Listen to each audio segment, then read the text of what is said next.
오늘은 디모데후서 4장 8절부터 11절 바울의 동역자요 의사인 제자 누가에 대해서, 그러니까 누가복음과 사도행전은 의사 누가가 기록했다. 그래서 저자인 누가에 대해서 여러분과 함께 말씀을 나누도록 하겠습니다. 하나님의 말씀 디모데후서 4장 10절부터 11절 두 절만 함께 읽겠습니다. 데마는 이 세상을 사랑하여 나를 버리고 데살로니가로 갔고, 그레스게는 갈라디아로, 디도는 달마디아로 갔고, 누가만 나와 함께 있느니라. 아멘. 누가라는 이름 말은 총명하다, 빛을 주는 자라는 이름 뜻을 가지고 있습니다. 누가복음은 사도행전과 함께 누가가 기록했습니다. 이 누가는요, 문필가로서 그의 총명함을 나타냈으며 빛을 주는 자의 위치에서 건강이 약한 바울을 돕는 사역을 잘 감당했으며 의사로서 사람들을 잘 섬기는 사람입니다. 누가는 총명하다, 빛을 주는 자라는 이름의 의미를 가지고 있습니다. 누가는요, 의사였고 화가였으며 글을 잘 썼으며 그는 역사에 아주 깊은 해안을 가지고 있는 사람이었습니다. 기록에 의하면 누가는 노예의 아들로 태어나서 주인의 은혜로운 자유를 누렸던 은혜의 사람이었습니다. 이런 근거를 어디서 마련하는가 하면 옛날에 로마와 그리스 사이에 전쟁이 일어났습니다. 그런데 로마가 승리하고 그리스가 패배하자 그리스의 모든 사람들은 다 노예가 되었습니다. 로마의 노예가 되었습니다. 그런데 그 노예는 일반적인 노예와는 달리 약간은 인격적인 대우를 받는 그러한 노예였습니다. 누가는요, 주인의 딸인 루브리아를 사랑하여 평생 독신으로 지냈다라고 합니다. 누가의 이 의사로서의 실력을 안타까이 여겼던 황제가 누가에게 황실 수석 의사직을 맡아주겠냐고 물었습니다. 그는 당시 그 자체를 황실의 의사가 된다는 것은 당시 의사로서는 최고의 영예였습니다. 우리나라로 말하면 옛날에 임금님의 주치의가 되는 것을 말합니다. 그런데 누가는 그 높은 직책을 사양하고 자기는 가난하고 핍박받는 사람들을 위하여 일하겠다라고 말을 합니다. 황제는 그러자 누가에게 그러면 6개월만 일해보고 그래도 사양하겠다면 내보내주겠다고 말했습니다.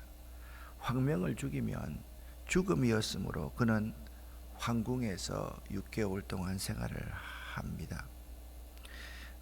그렇지만 누가는 배의 의사, 선의가 되어서 여기저기 돌아다니면서 가난하고 불쌍한 사람들을 치료하는 그 선의를 선택합니다. 누가는요, 부귀영화를 거부하고 가난하고 불쌍한 사람들을 치유한, 우리나라 같으면 그 시대의 허준과 같은 사람이었다, 그렇게 생각해 볼 수 있을 것입니다. 누가는요, 그림을 잘 그렸습니다. 유럽에는 누가의 이름을 딴 미술학원이 여럿 있다고 할 정도로 누가의 그림 실력은 출중했습니다. 누가는 또한 글을 잘 썼습니다. 그래서 성경의 전근을 통하여 누가복음과 사도행전이 가장 수려한 문장으로 그렇게 구성되어 있음을 학자들은 다 말을 합니다. 바울이나 누가나 육신으로서는 예수를 만나본 적이 없는 예수의 직계 제자가 않습니까? 그러나 그들은 초창기 기독교 전파의 핵심적인 역할을 했으며 누가는 기독교가 유대교의 한 종파로 머물지 않고 세계적인 종교로 확산하는 데 큰 공헌을 했던 인물입니다. 이 누가는요, 바울의 1차, 2차, 3차 선교에 그것을 사도행전을 통해서 아주 상세하게 그려놓고 또한 묘사하고 있고요. 그 내용들이 얼마나 이 세계 복음화에 중요한가에 대해서 사실 문장으로 잘 표현했던 사람이 누가였습니다. 정리해 보자면 누가는 헬라인으로서 탁월한 문장력을 가지고 있었습니다. 그러니까 복음서 가운데서 누가는 완전히 이방인들을 위한 복음을 썼음을 우리가 잘 알고 있지 않습니까? 누가는요, 역사가적인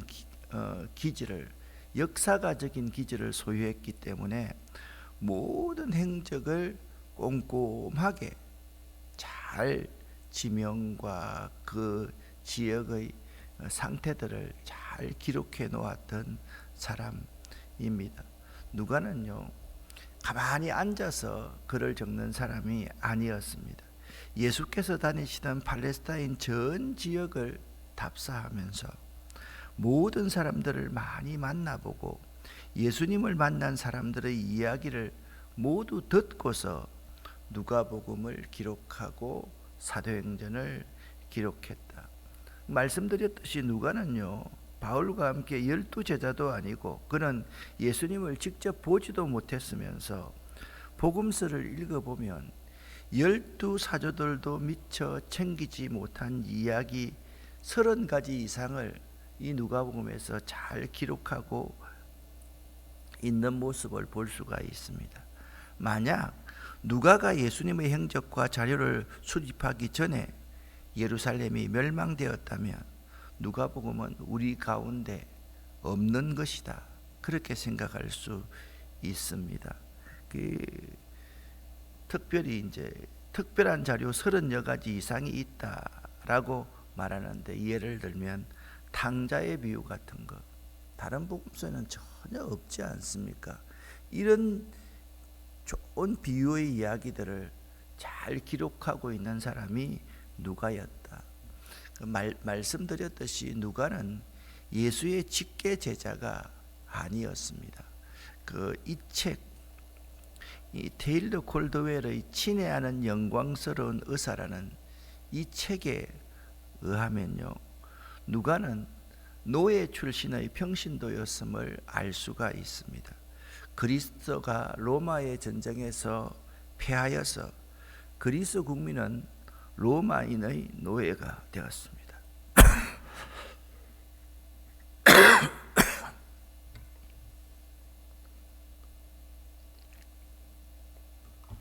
그러나 그 당시 그리스는 로마보다 훨씬 더 문명이 앞섰으며 그리스도인들은 비록 노예 신분이지만 문화인이었습니다.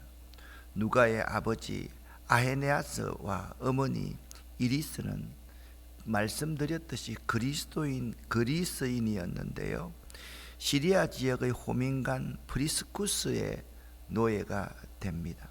그들은 정직하고 성실하게 노예로서 일하였습니다.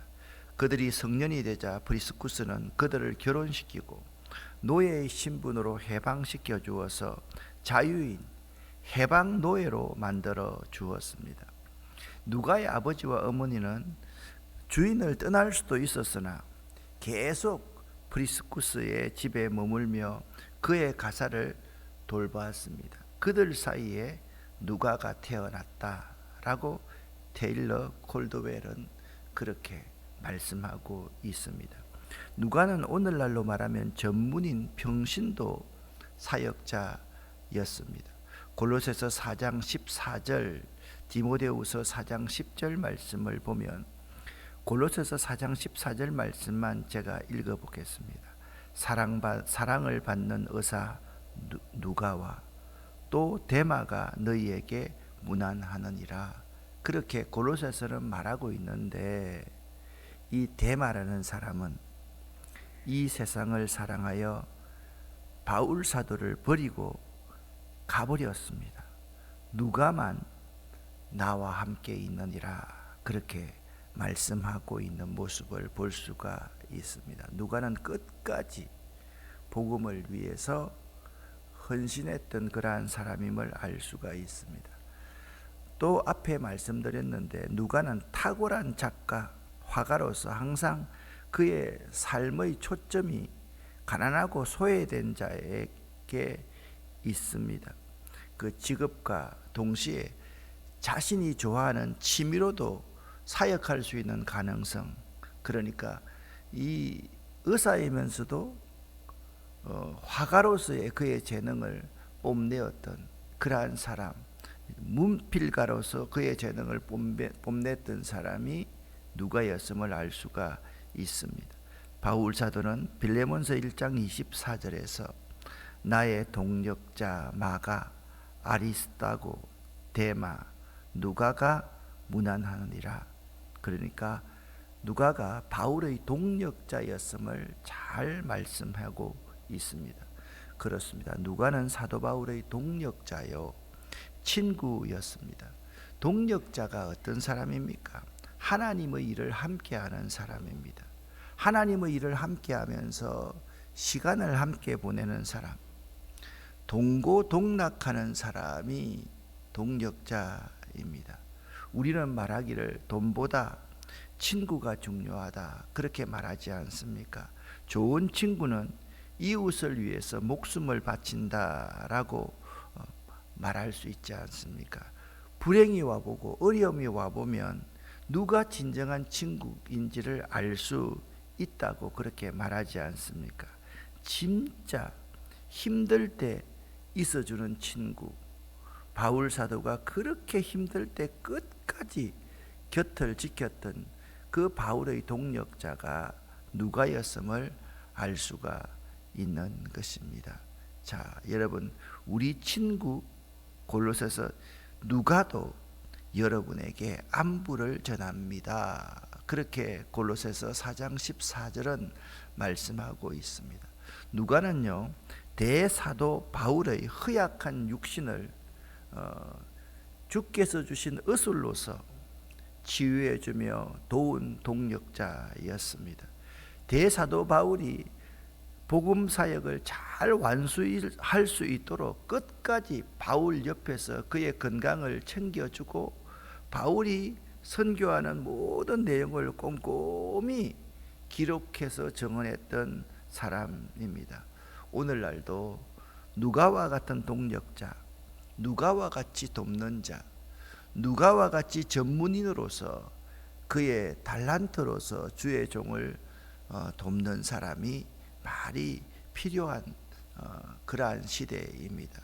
어느 곳 어떤 상황이라도 끝까지 바울과 동행했던 누가의 신이 있는 행동은 오늘날 우리가 하나님을 섬기는 데 있어서, 또한 성도 상호간에 있어서 무엇보다도 끝까지 충성하며 신의를 보여야 함을 잘 교훈해 주고 있습니다. 그리고 누가 하면 어떤 사람입니까? 끝까지 자기 자리를 지켰던 사람, 끝까지 신의를 보여주었던 사람, 이 사람이 누가라는 바울의 동력자였습니다. 우리는 성경을 읽으면서 그냥 누가가 누가복음을 기록했어, 사도행전을 기록했어, 잘 기록했어, 좋은 문체였어, 이렇게 끝나는데요, 사실 좀 더 구체적으로 한번 적용을 해보면 이렇게 다윗과 그의 친구처럼 누가는 끝까지 신의를 지켰던 사람이었음을 우리는 교훈받을 수가 있습니다. 사랑하는 성도 여러분, 한 번 사는 인생 누가처럼 한번 살아보지 않겠습니까? 여러분의 나머지의 생을 여러분이 가지고 있는 그 달란트를 가지고 주님과 복음과 교회와 이웃을 위해서 살 수 있으면 얼마나 좋겠나라는 생각을 합니다. 우리는 끝까지 있잖아요. 내 가정, 내 자녀, 나를 위해서만 살다가 주님 앞에 가면 얼마나 참 부끄럽겠습니까? 물론 나를 위해서만 잘 살아내는 것만이라도 주님께서 우리를 칭찬해 주시고 격려해 주시겠지만, 한 번 사는 인생이라면 누가처럼 가난하고 불쌍하고 소외된 사람들, 그들을 위해서 자기 인생을 한번 걸어볼 수 있는 삶을 사는 것, 그것 한번 멋지다. 그것을 넘어서 그것이 예수님을 따라가는 예수의 제자의 삶이 아닐까라고 생각을 해봅니다. 사역자로서, 동력자로서 누가가 관심했던 인생 주제가 있었습니다. 그가 예수 안에서 거듭나고 나서 그는 생각했습니다. 이방을 향한 구원의 복음을 전파해야 되겠다. 그래서 오늘 찬송 불렀지 않습니까? 저 죽어가는 자 구원해내야 우리의 본분을 다하리니. 그러니까 누가는요, 이방을 향한 구원의 복음, 유대인들만 구원받는 것이 아니라 저 이방에 있는 가난하고 불쌍하고 못 배운 사람들, 굶주리는 사람들, 이들에게도 복음이 전파되어야만 한다. 그걸 가슴 깊이 가지고 살았던 믿음의 그리스도인 예수의 제자였음을 알 수가 있습니다. 여러분 한번 보시면, 누가복음을 보면 이렇게 말합니다. 내 눈이 주의 구원을 보았사오니 이는 만민 앞에 예비하신 것이요 이방을 비추는 빛이요. 이방을 비추는 빛이요. 그러니까 누가가 이방인들에게 주의 구원을 본 것을 증거하는 것이 그의 일생의 사명이었음을 우리는 잘 알 수가 있습니다. 내가 구원을 경험했으면 이 구원은 나만 구원받는 것이 아니라 모든 만민들이 다 구원을 받아야만 하는 만민에게 예비된 구원입니다. 이 이방에 비추는 빛, 구원의 예수 그리스도를 이방에 증거하는 누가와 같은 삶을 살 수 있으시기를 예수 이름으로 간절히 축원합니다. 그리고 누가는요, 단순히 복음 전하는 것, 거기만 관심을 가졌던 것이 아니라 사회적인 이슈들에 대해서 관심을 가졌습니다. 누가는요, 가난한 자에 대해서, 줄인 자에 대해서, 우는 자에 대해서 굉장한 많은 관심을 가졌던 사람입니다. 진정한 복음 전하는 사람은 가난한 자, 불쌍한 자, 우는 자, 병든 자에 관심을 갖는 자임을 알 수가 있습니다. 누가는요, 현재 이 사회에서도 소외된 자들에 대한 관심을 갖는 사람들, 그러한 사람들을 누가와 같은 사람이다, 그렇게 말하고 있기 때문입니다. 누가는요, 그 누가복음을 보면 30여 가지의 특별한 자료들이 있다. 예수께 향유를 붓는 여인에 대해서 말하고 있고요, 자비를 베푼 사마리아인에 대해서 말하고 있고요, 마리아와 마르다 이야기를 하고 있고요, 구제에 대해서, 삭개오와의 만남, 이런 특별한 자료들, 다른 복음서에는 전혀 없는, 이 사람들이 다 누굽니까? 이 사회에 소외된 자들이었다라는 점을 알 수가 있습니다. 유독 누가가 기록한 이 책에만 가난한 자와 소외당한 자에 대한 기록이 많은 것으로 보아서 누가는요, 고통당하는 자를 돌보아 줄 아는 참 사랑을 소유한 자였습니다. 아마도 생각해 보니까 누가는 예수님을 참 잘 이해했던 제자였던 것 같습니다.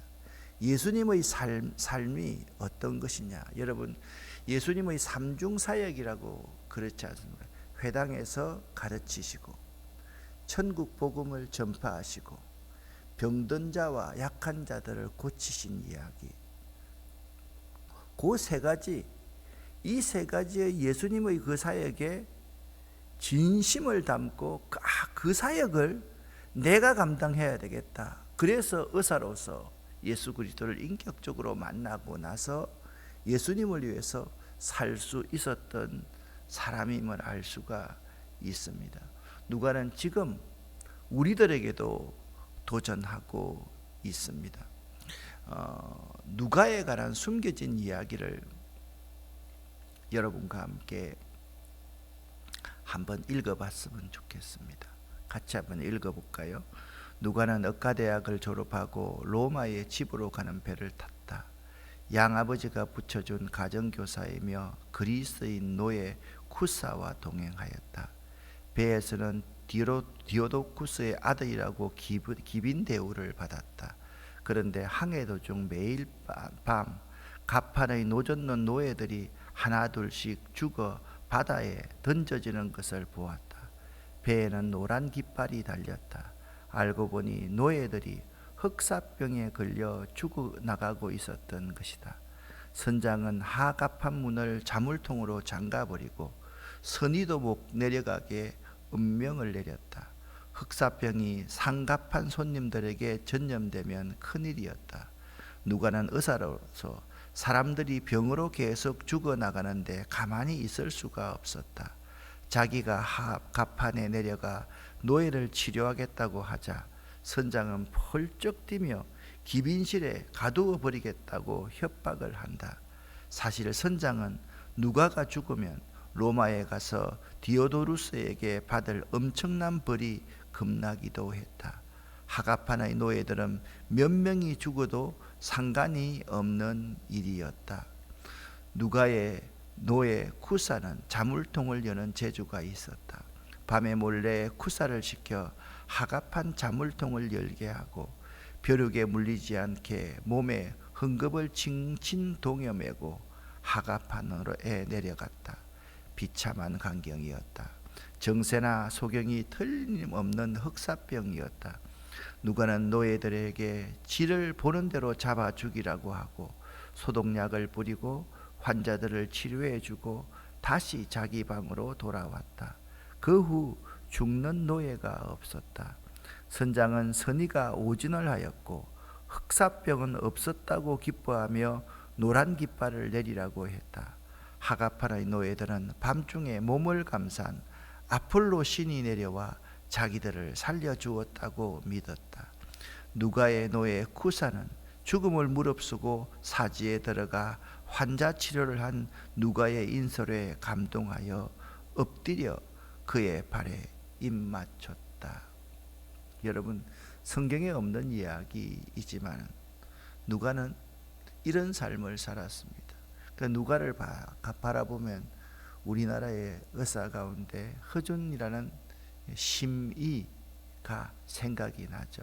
심의라는 것은 사람의 마음을 이해하고 사람의 마음을 읽을 줄 아는 의사, 그런 사람이 심의인 것입니다. 가난하고 불쌍한 사람들을 진심으로 이해할 수 있는 사람, 그런 사람이 심의인 것입니다.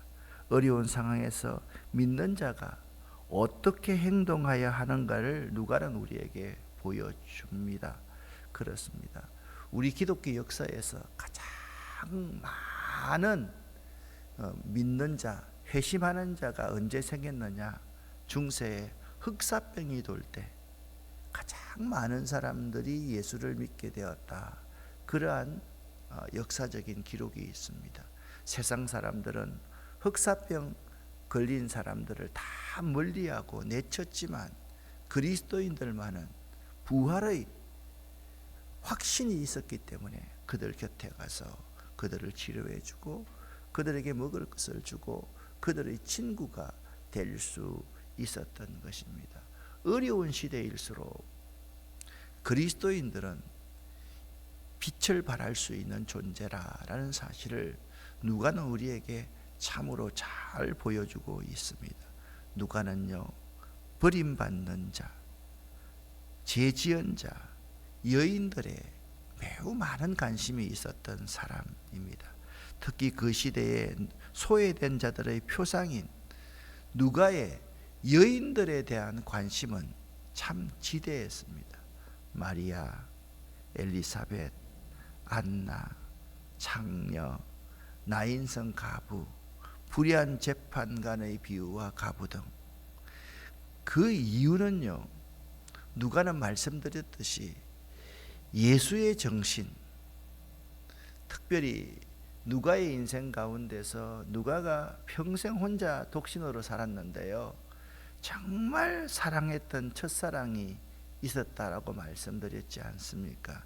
첫사랑인 루브리아의 영향이 참으로 컸던 걸로 생각합니다. 저술가로서 누가가 관심했던 주제는 기쁨이었습니다. 계속해서 앞으로 사도행전을 강해해 가면서 이런 주제들을 여러분들이 잘 이해하게 될 것입니다. 복음의 기쁨은 예수님과 만나는 모든 사람들의 마음과 생활을 가득 채운다. 두 번째, 누가의 관심은 기도였습니다. 누가는 자기가 의술로만 사람을 치유할 수 없다는 것을 예수를 만나고서야 비로소 깨닫게 됩니다. 그러기에 누가는 의술에 앞서서 기도에 관심하지 않을 수 없었고 기도할 수밖에 없었으며 예수님의 주기도문을 가난하고 소외된 자들에게 하도록 가르쳤던 사람이 누가였습니다. 사실 기도는 자신의 한계를 바로 알 수 있는 자만이 할 수 있는 신앙의 행위임을 알아야만 합니다. 그리고 누가가 관심 가졌던 것은 성령이었습니다. 누가는요, 다른 복음서 기자들보다 성령에 대해서 너무나도 강조하고 있습니다. 마가는 성령에 대해서 6번, 마태는 12번, 반면 누가는 누가복음에서 17번, 사도행전에서 57번, 즉 72번이나 성령에 대해서 72번에서 74번까지 성령에 대해서 언급했습니다. 왜 그렇습니까? 성령님이 아니고서는 선교를 할 수 없고 교회를 세울 수도 없고 성령님이 아니었으면 가난하고 불쌍한 자의 입장에 설 수 없었기 때문입니다. 사랑하는 여러분, 여러분에게도 이 세 가지의 관심이 있었으면 참 좋겠습니다. 기쁨, 기도, 성령. 다시 한번, 기쁨, 기도, 성령. 세상이 줄 수 없는 이 기쁨을 가져야지 끝까지 갈 수가 있습니다. 이 기쁨이 동력입니다. 그리고 나의 한계를 인정하고 기도할 수 있는 것, 너무나도 중요합니다. 그리고 성령님에 사로잡혀 사는 것, 이 세 가지 주제를 오늘 꼭 하루 동안 묵상할 수 있었으면 좋겠어요. 한번 따라합시다. 기쁨, 기도, 성령 꼭 기억할 수 있기를 바랍니다. 기도하겠습니다. 하나님 아버지, 오늘은 이현숙 권사님이 위 수술을 하십니다. 하나님께서 우리 이 권사님에게 복을 내려주시고 회복의 놀라운 은혜를 허락하여 주시옵소서. 하나님, 내 이름을 경외하는 너희에게는 의로운 해가 떠올라서 치료하는 광선을 바란다 말씀하셨사오니 하나님께서 치료하는 광선을 바라여 주시옵소서. 하나님, 또 한 분을 위해서 더 기도합니다. 우리 이계홍 장로님을 축복해 주시옵소서. 허리가 매우 좋지 않아서 지금 입원해 계십니다.